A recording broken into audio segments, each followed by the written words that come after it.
माननीय पंतप्रधान नरेंद्र मोदी जी 30 तारखेला सकाळी 9 वाजता नागपुरामध्ये येणार आहे। माननीय मोदीजी रेशीम बागला जाऊन नंतर मग दीक्षाभूमीला जाणार आहे। साधारण 9:30 वाजता दीक्षाभूमीला जातील। साधारण 10 वाजता जवळपास माधव नेत्रालयाचा कार्यक्रम त्या ठिकाणी जातील आणि नंतर डिफेन्स करता जे एक्सपोर्ट करता डिफेन्स करता अत्यंत आधुनिक तंत्रज्ञानाच्या आधारावर जे त्या ठिकाणी नवनवीन साहित्य जे डिफेन्स करता बनतं ते सोलर पॉवर या ठिकाणी मला वाटतं मोदींची भेट आहे। हा दौरा माधव नेत्रालयाकरता आहे, पण सोबत आता हे कार्यक्रम आहे। भारतीय जनता पार्टी स्वागताकरता संपूर्ण तयारी करता आहे। प्रत्येक चौकामध्ये मोदींचं स्वागत होईल अशी आम्ही तयारी करतो आहे आणि 47 चौकामध्ये आम्ही आमचं स्वागत करती अभियान तयार केलेलं आहे। याकरता आज बैठक आहे। मी दीक्षाभूमीलाही जाणार आहे, माधव नेत्रालयातही जाणार आहे आणि संपूर्ण व्यवस्थेची पाहणी करणार आहे। माझी पोलिसांसोबतही चर्चा झाली आहे। निश्चितपणे हा दौरा चांगला होईल आणि मोदींच्या येण्यामुळं आमच्या विदर्भात नागपूर शहरामध्ये आनंदाचा एक चांगला वातावरण तयार झाला आहे। सौगाते मोदीच्या माध्यमातून कुठेतरी उद्धव ठाकरेंनी टीका केली आहे, हिंदुत्व सोडलं का हे जाहीर करावं मोदींनी। सौगाते काय सौगाते मोदी उद्धव ठाकरेंने टीका केली आहे, सोडलं का जाहीर करना चाहिए। ईद निमित्त किट वाटप केले जाते, सौगाते मोदीचं किटचं नाव आहे, या किट वाटपावरून टीका होती। माननीय पंतप्रधान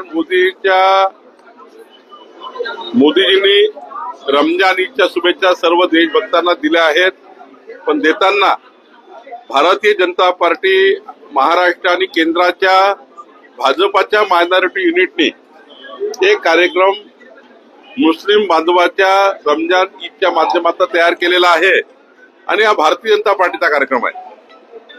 हा रमजान ईद मार्फत आमच्या पार्टीचे कार्यकर्ते आहेत, आमच्या पार्टीचे महाराष्ट्रात देशामध्ये अनेक नगरसेवक आहे, आमच्या एक मायनॉरिटी मोर्चा आहे, मुस्लिम मोर्चा आहे, त्याच्या माध्यमातून हा कार्यक्रम सुरू आहे। त्यामुळे मोदीजींनी खरं तर आम्ही सर्व लोक काही मुस्लिम विरोधी नाही आहोत, आम्ही सर्व लोक काही ख्रिश्चन विरोधी नाही आहोत। या देशामध्ये राहणारे पण पाकिस्तानचा ध्वज फडकवणारे, या देशामध्ये राहणारे पण पाकिस्तानचा झेंडा घेऊन रॅली काढणारे, जे उद्धव ठाकरेंच्या परभणीच्या आणि नाशिकच्या रॅलीमध्ये उद्धव ठाकरेंच्या पाकिस्तानचे झेंडे फडकत होते, ते जे लोक आहेत त्यांच्या विरोधी आमची भूमिका आहे। आमची भूमिका पाकिस्तान जिंकल्यानंतर फटाके फोडणारे जे लोक आहेत हिंदुस्थानातले त्यांच्या विरुद्ध भूमिका आहे आणि त्यामुळं सर्व मुस्लिम काही आमच्या विरुद्ध नाही आहे। देशात राहणारा प्रत्येक नागरिक आमचा भावबंधासारखा आहे। हिंदू मुस्लिम सिख इसाई पहिल्यापासून आम्ही ठरवलेलं आहे, भाऊबंदकी आहे या देशाची। या देशाचं ब्लडच असं आहे की आम्ही सर्वांना सोबत घेऊन जातो आणि हा कार्यक्रम भारतीय जनता पार्टीच्या मायनॉरिटी मोर्चाचा मुस्लिम मोर्चाचा आहे आणि त्यामुळं या कार्यक्रमा करण्याकरता भारतीय जनता पार्टी पुढे आली आहे। सर हिंदी में प्रयत्न करताय, शिंदे त्यांना छेडण्याचा प्रयत्न करताय असाही आरोप यांनी केले। उद्धव ठाकरे भविष्य दिसत नाही, त्यामुळं त्यांना असं वाटतं शिंदेजींना डिवचलं तर शिंदे थोडे दूर जातील आणि आपल्याला काही स्पेस मिळेल असं त्यांना वाटतं नेहमी आणि त्यामुळे ते असे बोलत राहतात। खरं तर आता उद्धव ठाकरेंनी या महाराष्ट्रामध्ये त्यांचा पक्ष वाढवण्याकरता काम केलं पाहिजे। जसं आमचा लोकसभेला पराभव झाला, आम्ही जनतेमध्ये गेलो आणि बहुमत मिळालं।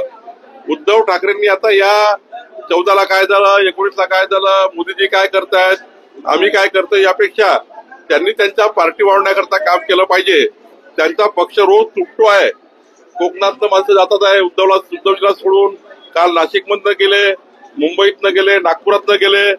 उद्धव ठाकरेंनी त्यांच्या राहिलेल्या कार्यकर्त्याला सांभाळण्याकरता काही वेळ दिला तर काही पार्टी तरी त्यांची वाचेल, नाहीतर पार्टी रोज त्या ठिकाणी फुटतायत। आता सांगलीमध्ये त्यांचे एक मोठे नेते निघून गेले, त्यामुळं उद्धव ठाकरेंनी खरं तर मोदीजी आणि अमित भाई किंवा देवेंद्रजी किंवा एकनाथ शिंदेवर बोलण्यापेक्षा आपली पार्टी कुठं तुटताय, आपली पार्टी कशामुळे नाराज आहे, आपला बूथवरचा तालुका अध्यक्ष कार्यकर्ता का त्यांचा पार्टी सोडतायत याचा विचार त्यांनी केला पाहिजे.